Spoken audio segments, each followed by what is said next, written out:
Bring in WUSA9 reporter Michael Quanda right now, native from the area, newest member of the staff, but we're just lucky enough that you actually worked at Six Flags and you operated this ride. Tell us about it. I did. This was one of my high school jobs, one of my first jobs here.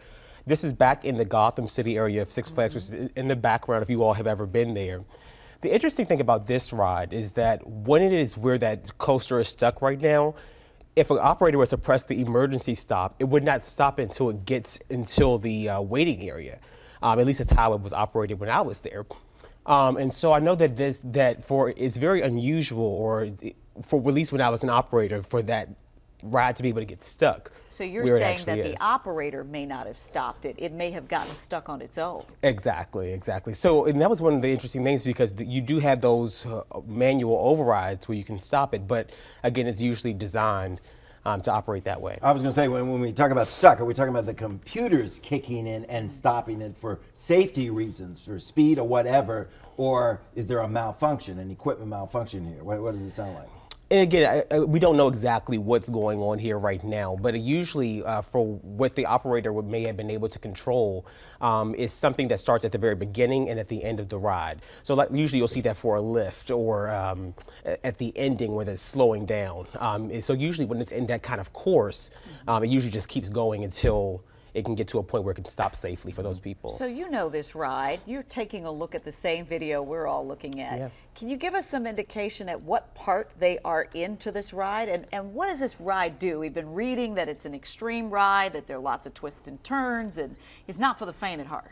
No, and actually we used to play on that as when I worked there. You know, we would count down, 10, 9, and then press the go button before we get to 1. So it starts off really fast, high energy, very intense, and then it goes into these twists and turns. So you're going upside down, to the side.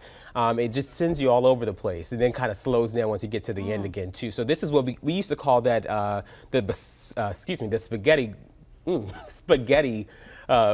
part of the ride too, because it kind of just goes everywhere. And you're talking from experience. You've been on this ride. I've been on it. Many times, couple of times? Plenty of times, several times. Did you ever worry that, what if this thing gets stuck? Did you ever think about that?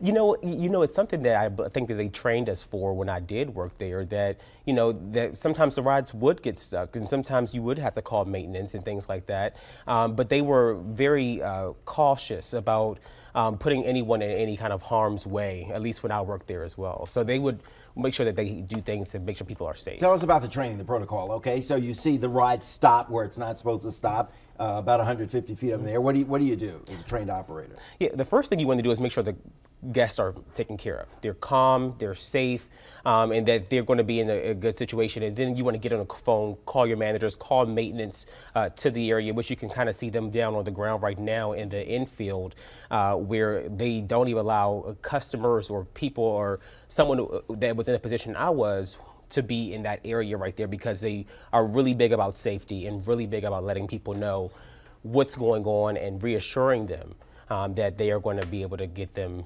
back out safely. This is a fairly short ride. Do you have to keep your eyes on this ride for the entire time that it's going? That is to say, this wouldn't stop and then you'd look up and go, oh no, it stopped. You would know that because you'd be watching this in progress. Right, and actually where the operator is sitting, the second train comes in right behind them, so you can hear it.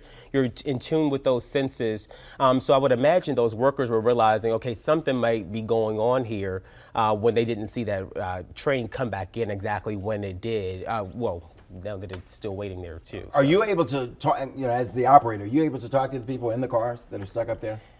No, when I was there, which was again years ago, back when I was in high school, no, you couldn't do that from where they are right now. Okay, so you call in the Six Flags crew, and I would imagine you've got a specially trained crew for this sort of thing, right? What do they do? Do they try to make immediate contact with the rider? They do, and the interesting thing about this ride that others may not have is that when other rides get stuck, it's usually on the lift as you go up that hill, right? And so you don't have that on this ride. This is a fast takeoff, and then you're into the spaghetti bowl here of twists and turns. Bowl? Yeah, that's exactly where they're set. So this is unusual for at least for someone like me. You usually see the rides get stuck on the lift going up or at the ending. And so the problem here is that the workers can't walk up that lift and sit with those workers or provide them water or, you know, some kind of comfort there. These people right now seem to be kind of waiting for someone to be able to hopefully talk to them, and hopefully there's some kind of loudspeaker or something where employees can communicate at this time. And they're kind of upright, but not totally upright, it looks like. Slanted to a side there. I mean, after some point in time, that's going to become a problem. Well, yeah, and according to a tweet from Mark Brady, he said that everyone was upright, seemed to be doing okay, from what he could, you know, gauge. Hey, we don't have a whole lot of time left, but how comfortable is that seat? If you're going to be parked there for 3 to 4 hours while they figure out how to get you down, are you cramped? I mean, what's it feel like to sit in that seat? You know, it's tight. You're in restraints. You have a seatbelt on. You have a harness over you, and so I would imagine that, you know, for a long period of time it may become a little uncomfortable. But for right now, I believe that were probably happy that they do have those restraints on as well. Hey, Michael, Howard Bernstein here. We're looking at the video, and you see what I believe is a 105-foot tower ladder that they're setting up. Thankfully, the winds are light, so, you know, as you said earlier, they've done this before. All right, okay. We're going to stay on top of this. We're going to cut away now.